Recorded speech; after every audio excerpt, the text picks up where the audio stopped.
Hello, we are from Group 10 and today we are going to present a drama entitled Travel by Susan Gaspel. Here we have Andira as Kanti Artune or George Henderson, Bella Yuninda as Lewis Hill, Ninda Syafa as Mrs. Hill, Sarah Aprillia as Mrs. Peters, and I'm Yuve as the sheriff and Harry Peters and also narrator. Okay, without any further ado, let's play begin. Scene: the kitchen in the now abandoned farmhouse of John Wright. A gloomy kitchen and left without having been put in order. Unwashed pans under the sink, a loaf of bread outside the bread box, a dish towel on the table. Other scenes of incompleted work. At the rear, the other door opens and the sheriff comes in, followed by the county attorney and Hale. The sheriff and Hale are men in middle life. The county attorney is a young man. All are much bundled up and go at once to the stove. They are followed by the two women. The sheriff's wife first. She is a slight, weary woman, a thin, nervous face. Mrs. Hale is larger, would ordinarily be called more comfortable looking.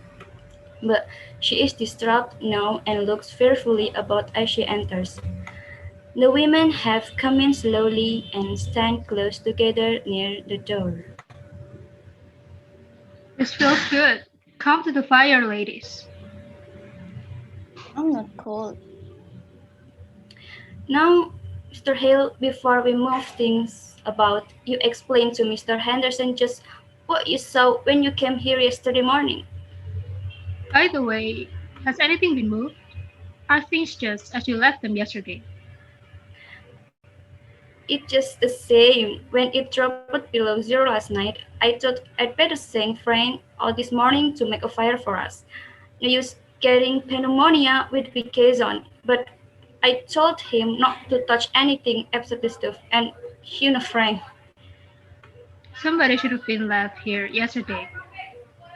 Oh, yesterday, when I had to send Frank to Murray Center for that man who went crazy, I want you to know I had my hands full yesterday. I knew you could get back from Omaha by today, and as long as I went over everything here myself, Well, Mr. Hale, tell us what happened when you came here yesterday morning.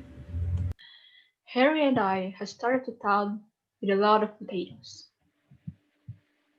We came along to the road from my place, and as I got here, I said, I'm going to see if I can get John Wright to go in with me on a party telephone. I spoke to Wright about it once before he put me off, saying, "We'll talk too much anyway," and all he asked was peace and quiet. I guess you know about how much he talked himself. But I thought maybe if I went to the house and talked about it before his wife, though I said to Harry that I didn't know as what his wife wanted made much difference to Let's John. talk about that later, Mr. Hale. I do want to talk about that, but tell us just what happened when you got to the house. I didn't hear or see anything. I knocked at the door, and still it was all quiet inside. I knew they must be up. It was past 8 o'clock, so I knocked again, and I thought I heard somebody say, "Come in." I wasn't sure. I'm not sure yet, but I opened the door, this door, and there in that rocker sat Mrs. Wright. they all look at the rocker. What was she doing? She was rocking back and forth. She had her apron in her hand and was kind of played in it. And how did she look? Well, she looked queer. How do you mean queer? Well, as if she didn't know what she was going to do next, and kind of done up. How did she seem to feel about you coming? Why, I don't think she minded. One way or other, she didn't pay much attention. I said, "How do Mrs. Wright is calling it?" And she said, "Is it?" and went on kind of pulling at her apron. Well, I was surprised. She didn't ask me to come up to the stove or to sit down, but just sat there, not even looking at me. So I said, I want to see John. And then she laughed. I guess you would call it a laugh. I thought of Harry and the team outside, so I said a little sharp, can I see John?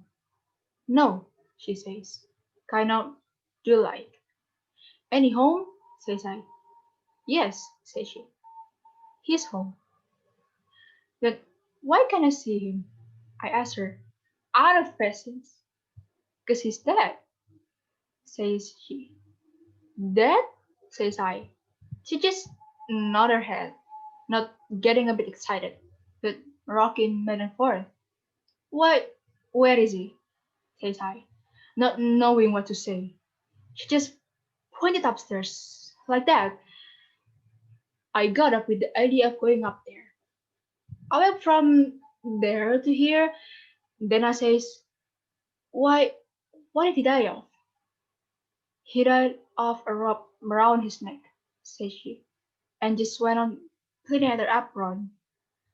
Well, I went out and caught Harry.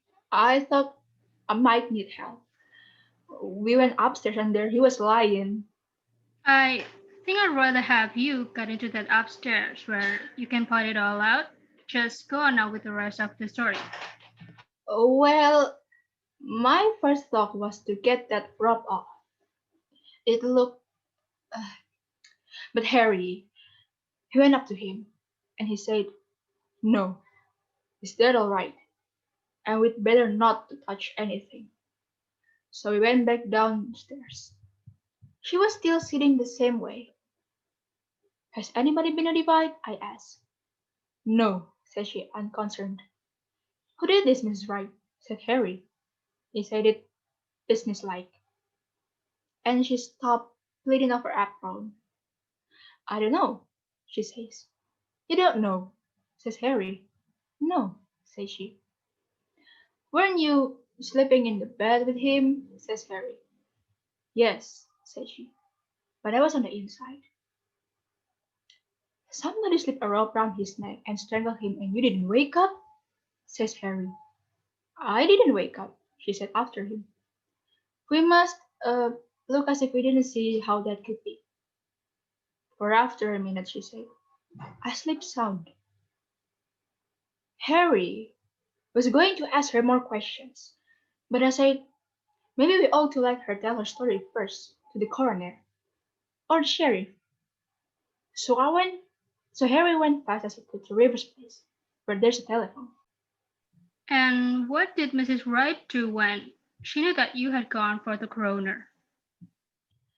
She moved from the chair to this one and just sat there with her hands held together and looking down. I got a feeling that I ought to make some conversation. So I said I had come in to see if John wanted to put me in the telephone. And then she started to laugh. And then she stopped and looked at me, scared. I don't know, maybe it wasn't scared. I wouldn't like to say it was. And soon Harry got back, and then Dr. Lloyd came. And you, Sir Peters. And so I guess that's all I know of that weekend. I guess we'll go upstairs first and then out of the bar and around there. You are convinced that there was nothing important here, nothing that would point it to any motive. Nothing here but kitchen things. The county attorney, after again looking around the kitchen, opens the door of a cupboard closet. He gets up on a chair and looks on a shelf, pulls his hand away, sticky. Here's a nice mess. The women draw nearer. Oh, her fruit. It is freeze. She worried about that when it turns to cold. So she set the fire, go and or just will break. Well, Can you be the women? Help for mother and am worrying about her perseverance. I guess before we're through, she may have something more serious than preserves to worry about. Well, women are used to worrying over triples. The two women move a little closer together. And yet, for all their worries, what would we do without the ladies?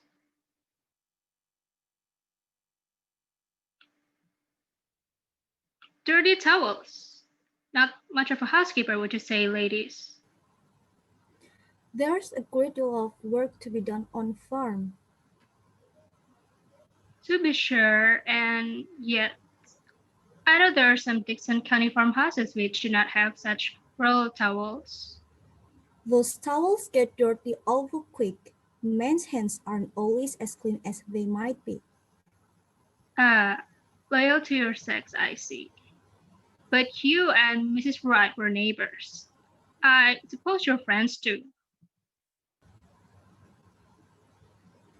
I've not seen much of her late years. I've not been in this house. It's been more than a year.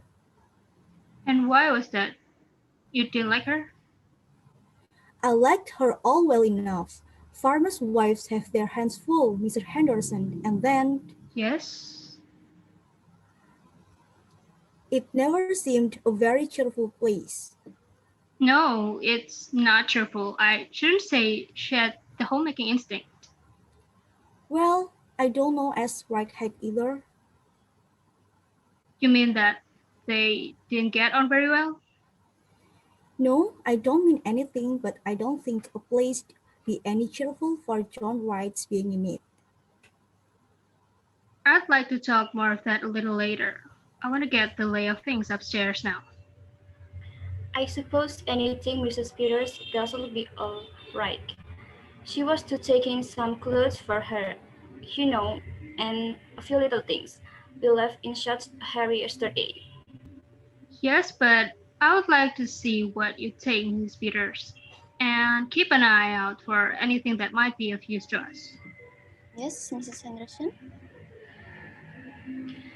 The woman listened to the man step on the stairs, then looked about the kitchen. I'd hate to have men coming into my kitchen, snooping around and criticizing. She arranged the pans under sinks, which the lawyer and sewed out please. Of course, it is no more than their duty.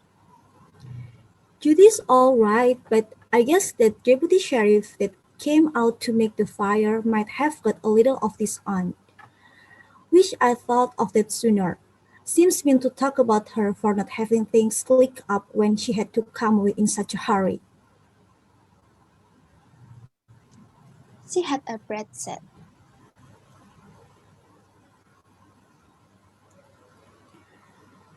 She was going to put this in there. It's a shame about her fruit. I wonder if it's all gone. I think there's some here that's all right, Mrs. Peters. Yes, here. This is cherries too. I declare I believe it's only one. She'll feel awful bad after all her hard work in the hot weather. I remember the afternoon I put up my cherries last summer. She puts the bottle on the big kitchen table, center of the room, with a sign, is about to sit down in the rocking chair. Before she is seated, realizes what chair it is. With a slow look at it, step back. The chair which she has touched rocks back and forth. Well, I must get things from the front room closet. You coming with me, Mrs. Hale? You could help me carry them. They go in the room. Reaper, Mrs. Peters, carrying a dress and skirt. Mrs. Hale following with a pair of shoes. My, it is cold in there. She puts the clothes on the big table and hurries to the stove. Wright was close. I think maybe that's why she kept so much to herself. She didn't even belong to the ladies' aid. I suppose she felt she couldn't do her part, and then you don't enjoy things when you feel shabby. She used to wear pretty clothes and be lively when she was Minnie Foster, one of the town girls singing in the choir. But that was 30 years ago. This all you was to take in.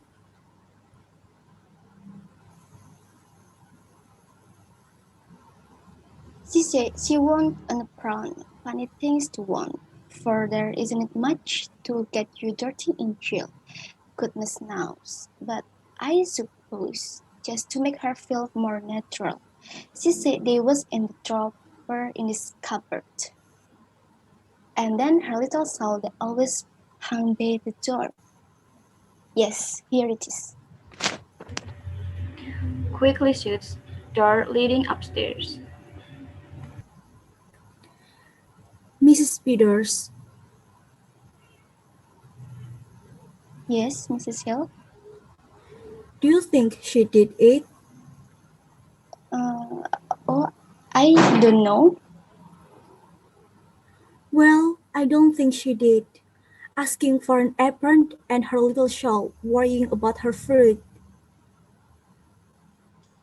Mm, Mr. Peters says it looks bad for her. Mr. Hanson is awful sarcastic in speech, and he'll make fun of her saying she didn't wake up. Well, I guess John Wright didn't wake when they were slipping that rope under his neck. No, it is string. It must have been done awful crafty and still. They say it was such a funny way to kill a man, ringing it all up like that. That's just what Mr. Hale said. There was a gun in the house. He says that's what he can't understand. Mr. Henderson said coming up that what was needed for the case was a motive, something to show anger or sudden feeling. Well, I don't see any signs of anger around here. It's white to here. Wonder how they are finding things upstairs. I hope she had it a little more right up there.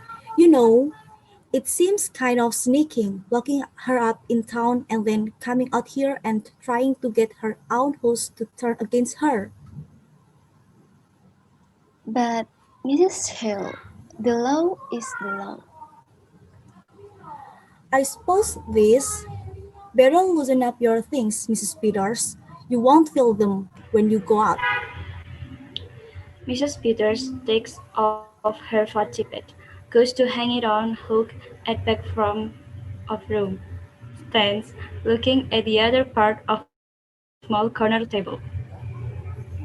She was piecing a quilt.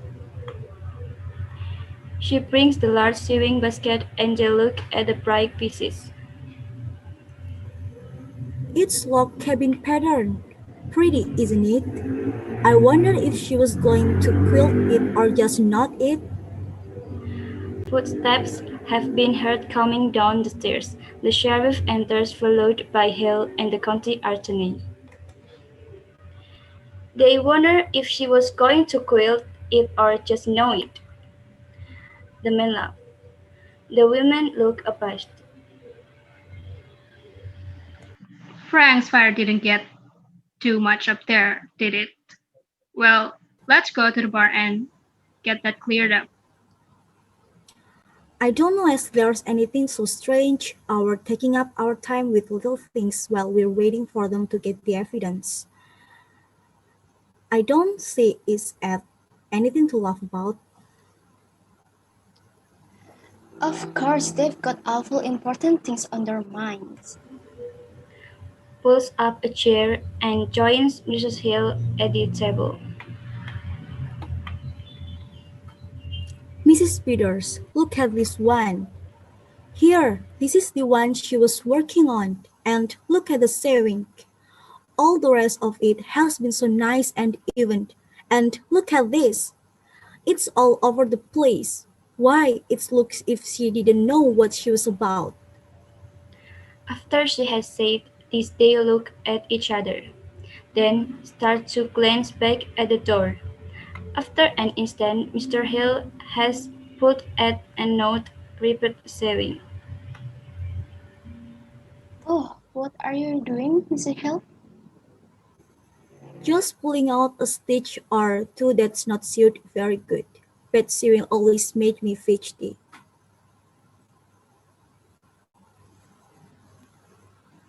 I don't think we ought to touch things.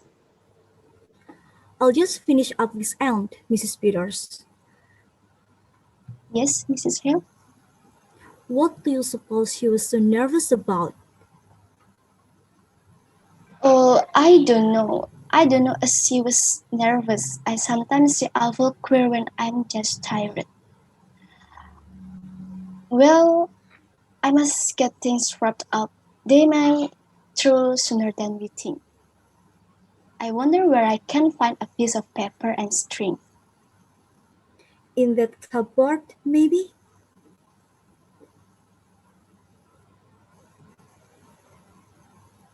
Why? Here's a bird chirp. Did she have a bird, Mrs. Hill? Why? I don't know whether she did or not. I've not been here for so long. There was a man around last year selling canaries cheap, but I don't know if she took one. Maybe she did. She used to sing real pretty herself. Seems funny to think of a bird here, but she must have had one. Or why should she have a cage? I wonder what happened to it. I suppose maybe the cat got it. No, she didn't have a cat. She's got that feeling some people have about cats, being afraid to them. My cat got in her room, and she was real upset and asked me to take it out. My sister Bessie was like that. Queer, ain't it? Why? Look at this door. One hang is pulled apart. Looks as if someone must have been rough with it. Why, yes. she brings the cage forward and puts it on the table. I wish if they're going to find any evidence, they'd be about it. I don't like this place. But I'm awful glad you come with me, Mrs. Hale. It will be lonesome for me sitting here alone. It would, wouldn't it? But I tell you what I do wish, Mrs. Peters. I wish I had come over sometimes when she was here. I wish I had. But of course you were awful busy, Mrs. Hale. Your house and your children. I could come. I stayed away because it weren't cheerful, and that's why I ought to have come. I've never liked this place. Maybe because it's down in a hollow and you don't see the road. I don't know what it is, but it's a lonesome place and always was. I wish I had come over to see Minnie Foster sometimes. I can see now.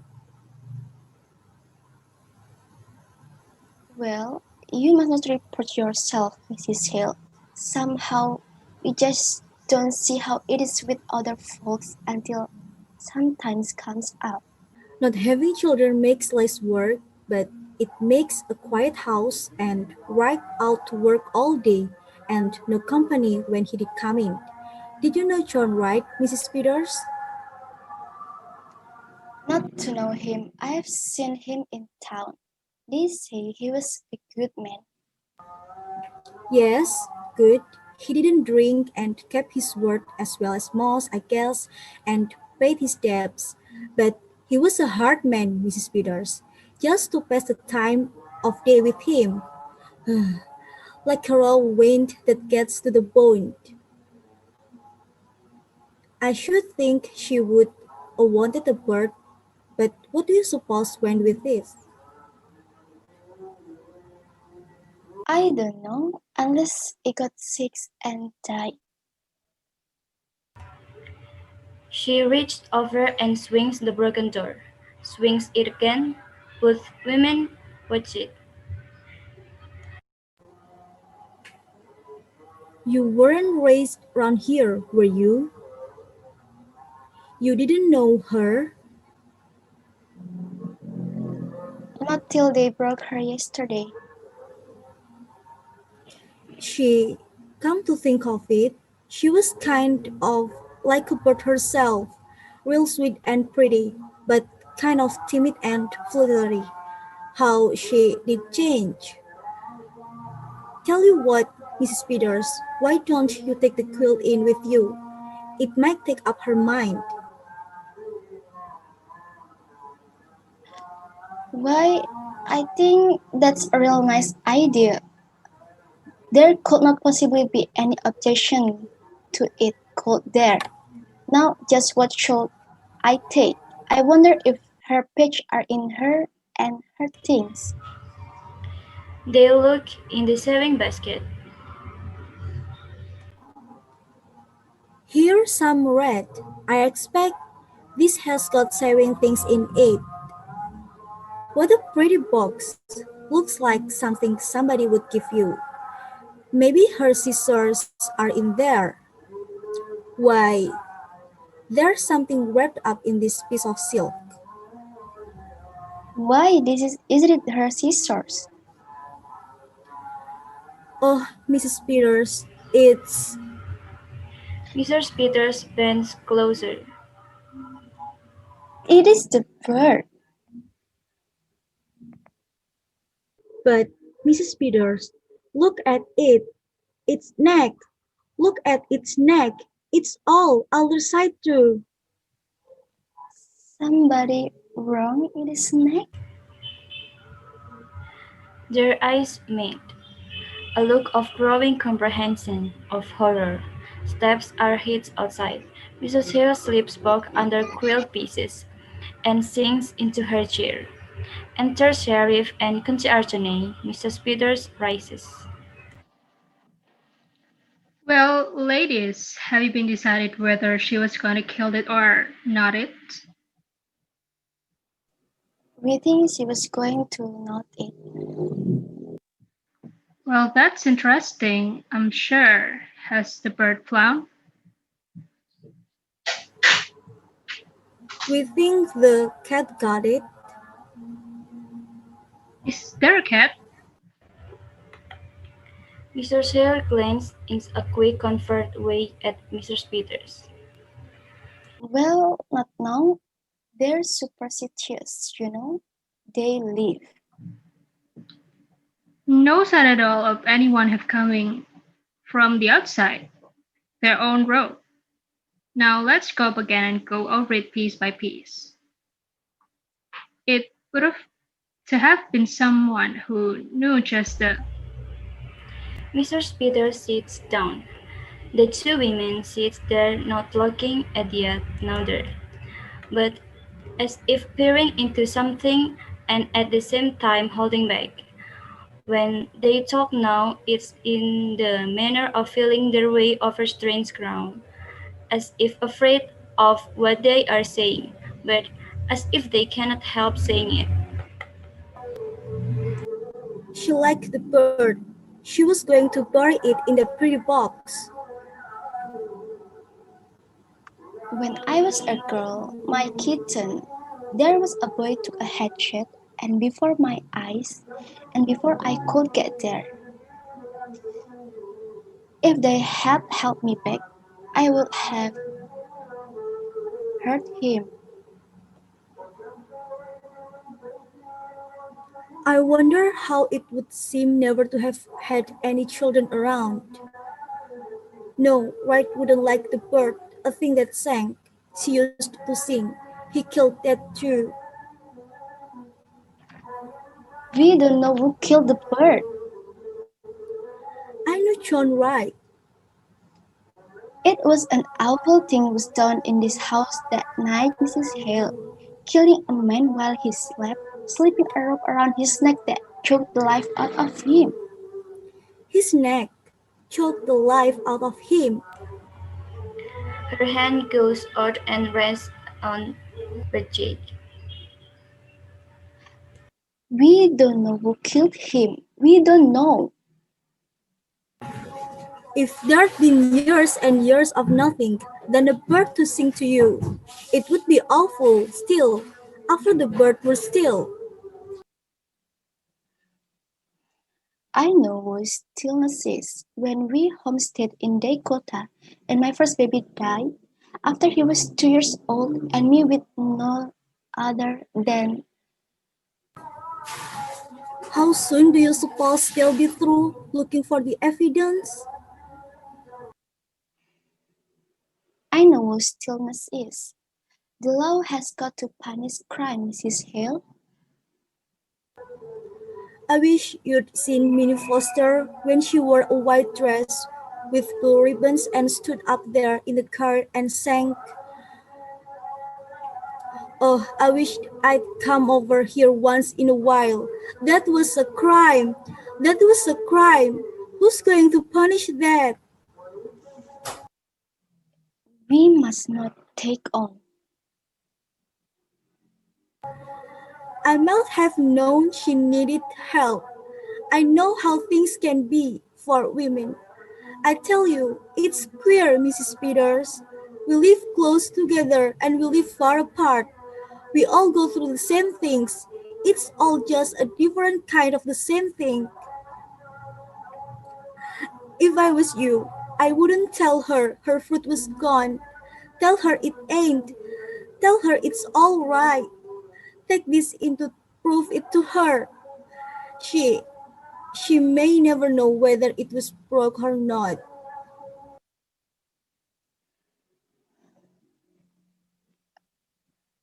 My, it is a good thing the men could not hear us. Will not they just laugh?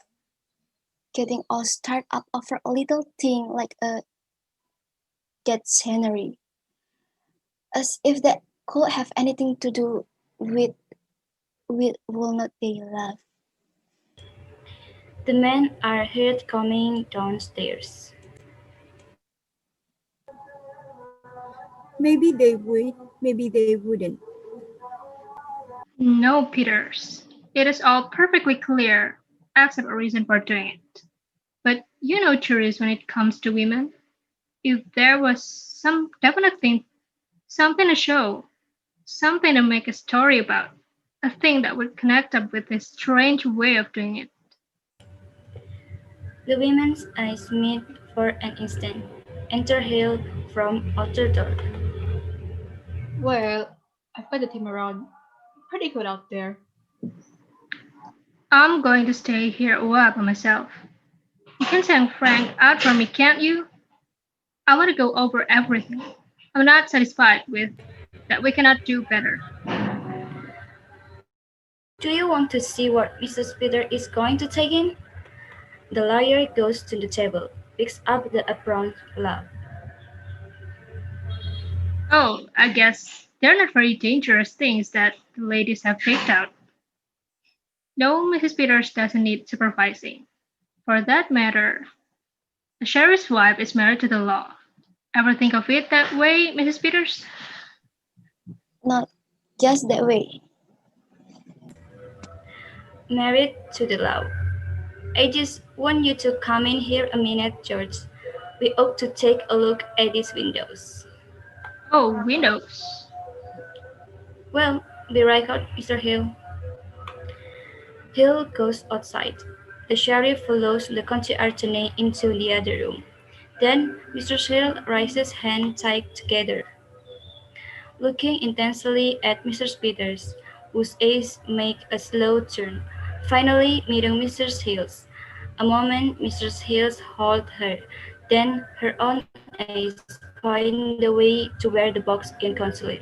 Suddenly, Mrs. Peters throws back quilt pieces and tries to put the box in the bag she is wearing. It is too big. She opens box, starts to take part out, cannot touch it, goes to pieces, stands there helpless. Sound of a knob turning in the other room. Mrs. Hill snatches the box and puts in the pocket of her big coat. Enter county attorney and sheriff.